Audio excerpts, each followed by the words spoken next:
So I'm going to click on route, and it'll take a few seconds to process, and we have a route.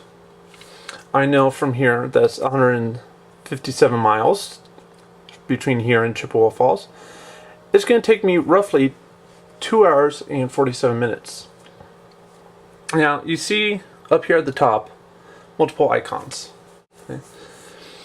There's the one that's currently selected, which is the car view. We'll switch to the public transportation view. Now, it can't map a route right now because we're traveling through areas which do not have public transportation readily available to connect us between these two cities. However, if you are in a city which does have public transportation, let's say you're traveling from one point of New York to another point, or maybe you're traveling from, I think New York to Washington DC would work using like Amtrak or something. It would tell you what route you're going to want to take. And the third one here is walking. What this is going to do instead, while doing the car version, it says it finds the quickest route based on time. Walking finds the quickest route based on distance. Because you're going to walk from your starting location to the finished location. You don't really care how fast the cars are moving out on the interstate or wherever. You just want to get there. Now, to get from Ashland, Wisconsin to Chippewa Falls, it's going to be, well, 1 day and 20 hours if you walk straight through without stopping. Now, there's this little tab down here. What I'm going to do is I'm going to press it, and the page rolls up. Now, besides that tap and hold method of placing a pin, you can also press the drop pin item or button, and that will drop pin at the center of the map that you're currently on. See that we have map highlighted, and if we click on satellite, and it'll take a minute to load, especially again depending on how fast your internet is, you now see a satellite map of the current location. Do it again, go to hybrid. What this is a cross between the satellite map but also the road map, whereas the satellite map you can't see the roads. When you zoom in on the hybrid, you can now see the roads. Now there's a fourth button here called list. What we're going to need to do is we're actually going to need to get back into directions.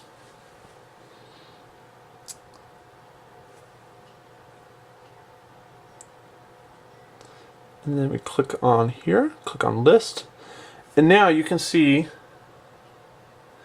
a step-by-step of every part of the route. Sorry if I'm going a little out of order. So we're going to go back here. Oh. Alright, there's the map again. I'm going to go back to our location. She's that route kind of threw it off. Now,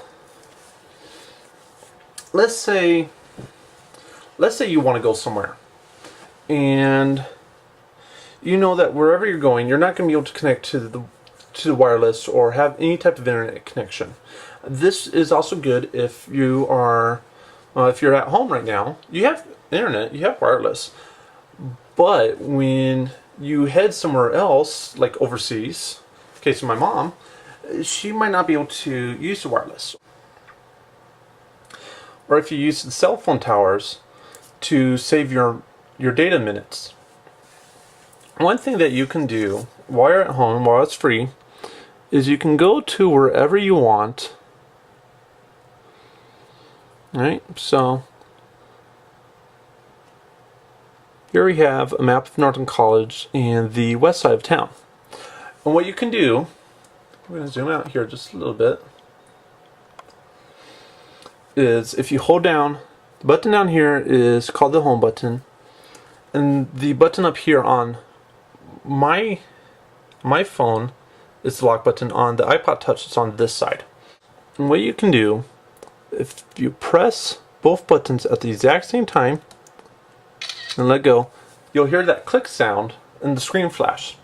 And what it just did was take a screenshot. So I'm going to head back, I'm going to press the home button to close out. And now I need to get to my camera roll. Now I put my Photos application in my media folder. However, if you're using an older phone that hasn't been updated to latest OS, you're not going to have folders unless you jailbroke.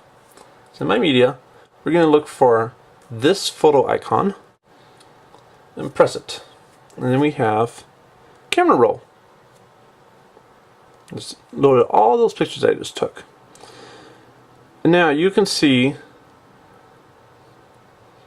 all the pictures that I have snapped either using the built-in camera on my phone or by doing those screenshots. Here's the one I just did for you guys.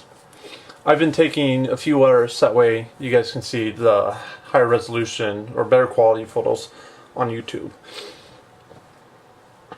Now obviously you can zoom in a little bit, but it gets fuzzy because remember, it's an actual picture now. It's no longer data. So you can't double tap and actually zoom into your place. You can kind of zoom in, but it's not the same zoom. You can't zoom out. You can't do the search. Whoops.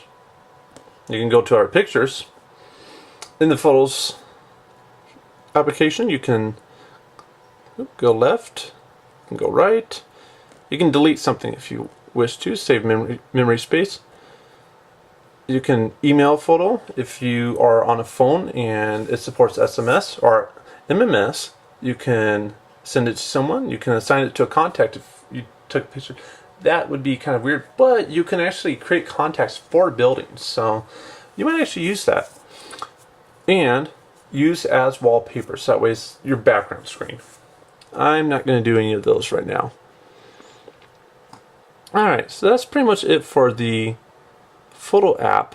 I'm going to head back home. For those of you who are watching, wanting to learn some stuff, I hope you learn some more stuff. And if you send me messages, I will make more videos of how to do other things. As for my mom, good luck in Dublin. I love you. Good night.